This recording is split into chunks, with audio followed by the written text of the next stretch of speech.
Jury selection is underway in the corruption trial of Senator Bob Menendez. The New Jersey Democrat is accused of taking bribes from three businessmen in the form of cash, gold bars, and a Mercedes-Benz in exchange for political favors. Prosecutors also say he secretly helped the governments of both Egypt and Qatar. Menendez has pleaded not guilty to all charges. And our Scott MacFarlane is on Capitol Hill for us tonight. Scott, thanks for being here. So this marks the second time that Senator Menendez's career that he's been heading to trial on corruption charges. How does this case differ from the one that he faced several years ago? Yeah, 7 years apart, two different bribery cases against the same U.S. senator. There are some symmetries in both cases back in 2017 and now. He's accused of trading official favors and using his office to enrich himself. In 2017, it was allegedly on behalf of a Florida eye doctor. There was a hung jury in that case. It was not charged again.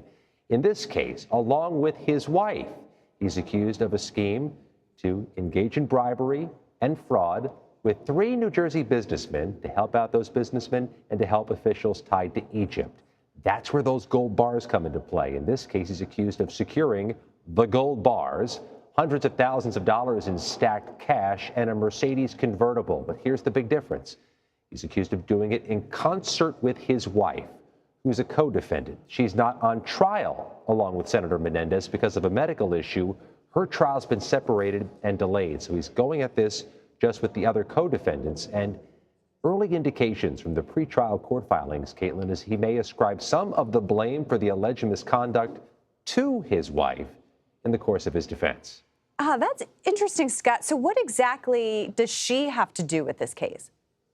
According to the allegations from the U.S. Department of Justice, she had this no-show or low-show job for which money was funneling in, part of a scheme to engage in bribery, that she and her husband obviously were living together and working in some ways synchronized with each other in the alleged scheme.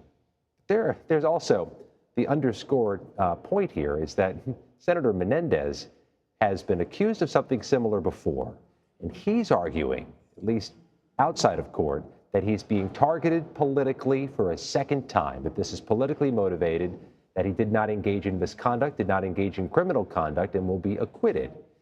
Jury selection was a slow, steady process as this first day of the trial began. If you've ever been through jury duty, you know in the best of circumstances, it can be sluggish.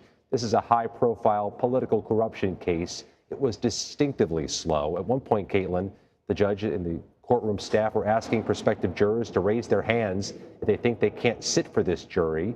Several of them did. Many of them did. Each one got called back for individual questioning by the judge. It's a process that could take days to come. Yeah, a process that we are now accustomed to, apparently, given what we've been watching in New York.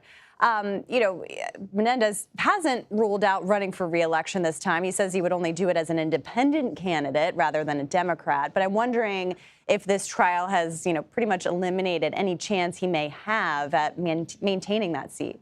It was a real narrow window to begin with, and we learned today this trial is likely to take 6 to 7 weeks. This thing is going to run right into July, narrowing the window further. He's not going to be the Democrats' nominee for his seat. That much the Democratic Party is about to decide. If he runs as an independent, I'm not sure what the trajectory or the political calculus is here, but Senator Menendez would likely argue an acquittal, if he were to secure one, could give him a political shot of nitroglycerin into a race where he's succeeded before. Yeah, I mean, and just kind of what are the kind of fundamentals of this case? Does he actually have to be in court every day? A criminal trial puts you in the courtroom an awful lot. I mean, there are certain hearings in the middle of a trial where a defendant may be able to appear virtually or not appear at all, but those are hit and miss. This is going to consume his time for the next month and a half while the Senate does business and while the others running for Senate in New Jersey are full-time on the campaign trail. And Scott, just quickly, how is his caucus reacting to this? Oh, there's a variety. There are some senators, including John Fetterman of Pennsylvania, who are explicit with their recommendations he step down and step down now. There are other senators who point to the fact he's no longer chairman of that powerful Senate Foreign Relations Committee during the process of this trial. We'll see if those calls change or accelerate based on the outcome of this trial. We will stay tuned. Scott MacFarlane, thank you very much.